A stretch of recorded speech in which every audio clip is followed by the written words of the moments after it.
పాకల కొత్తగూడ మండల కేంద్రంలో ఆదివాసీ హక్కుల పోరాట సమితి తొడుందెబ్బ సంఘం ఏర్పాటు చేసిన సమావేశంలో రాష్ట్ర అధ్యక్షులు వట్టం ఉపేందర్ పాల్గొని మాట్లాడారు. అణగారిన వర్గాలకు ఆదివాసీ ప్రజలకు న్యాయం జరగాలని, ఆదివాసీ హక్కులు చట్టాలు అమలు చేయడానికి పోరాటమే శరణ్యమని, నాడు కుంజ రాము సాయుధ పోరాట బాటను ఎంచుకొని అసువులు వాసిన ఆదివాసీ వీరుడు ధీరుడు. ఆయన మరణించిన నేటికి 20 సంవత్సరాలు అవుతోందని అన్నారు.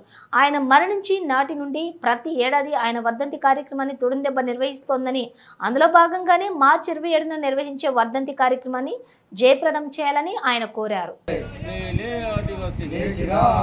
హక్కుల సాధనకై ఆదివాసుల ఐక్యత, ఐదు సీట్లు అమలైనంత వరకు, ఆదివాసుల స్వయం పాలన వచ్చేంత వరకు, ఆదివాసుల సామాజిక న్యాయం జరిగేంత వరకు ఆదివాసుల ఐక్యత, ఆదివాసుల ఐక్యత, ఆదివాసుల ఐక్యత. కుంజరాం వర్ధంతిని, కుంజరాం వర్ధంతిని, కుంజరాం కామ్రేడ్ కుంజరాం నేటికి మార్చి 27వ తారీఖు నాటికి 20వ వర్ధంతి పాకాల కొత్తగూడ మండలం మోకాలపల్లి గ్రామంలో నిర్వహించడం జరుగుతుంది.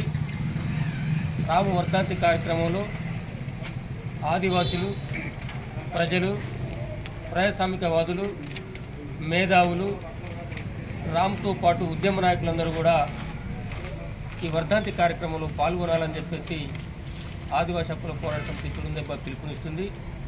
కుంజరాం 3 దశాబ్దాలుగా విప్లవ ఉద్యమంలో పనిచేసి తమ జాతి కోసం, జాతి హక్కుల కోసం, భారత రాజ్యాంగంలో చట్టాల కోసం జీవులని ఖచ్చితంగా అమలు చేయాలని చెప్పేసి ఆదివాసీలకంటూ ప్రత్యేకంగా ఒక సైన్యం ఉండాలని చెప్పేసి గెరిల్లా సైన్యాన్ని ఏర్పాటు చేయడం కోసం ఆదివాసీ లిబరేషన్ టైగర్స్ ALT వ్యవస్థాపక కార్యదర్శి కుంజరాం స్థాపించి ఆదిలాబాద్ నుంచి శ్రీకాకుళం వరకు ఉద్యమాన్ని నిర్మాణం చేస్తూ, అదేవిధంగా మహారాష్ట్ర, ఛత్తీస్గఢ్, ఒడిశా, ఆంధ్రప్రదేశ్, తెలంగాణ రాష్ట్రాల్లో కూడా ఉద్యమ నిర్మాణం కొనసాగించి ఆదివాసులకి భారత రాజ్యాంగంలో 5వ షెడ్యూల్ను ఖచ్చితంగా అమలు చేయాలి, 1 ఆప్షన్ చట్టాన్ని అమలు చేయాలి, పీసా చట్టాన్ని అమలు చేయాలి. అదేవిధంగా జల్ జంగిల్ జమీన్ కోసం ఈ భూమి, ఈ నీళ్లు, ఈ అడవి పైన పూర్తి హక్కు, స్వయం పాలన అధికారం కూడా ఆదివాసులకు ఉండాలని చెప్పేసి రామ్ పోరాటం చేయడం జరిగింది. రామ్ నేటికి అప్పటి ఉమ్మడి ఆంధ్రప్రదేశ్ రాష్ట్రంలో ఎన్కౌంటర్ అయి నేటికి 20 సంవత్సరాలు అవుతుంది. కాబట్టి 20వ వర్ధంతి కార్యక్రమాన్ని విజయవంతం చేయడానికి ప్రజలందరూ, ప్రజాస్వామికవాదులు, మేధావులు, ఆదివాసులు అధిక సంఖ్యలో పాల్గొని విజయవంతం చేయాలని పిలుపునిస్తున్నాం. జై ఆదివాసీ.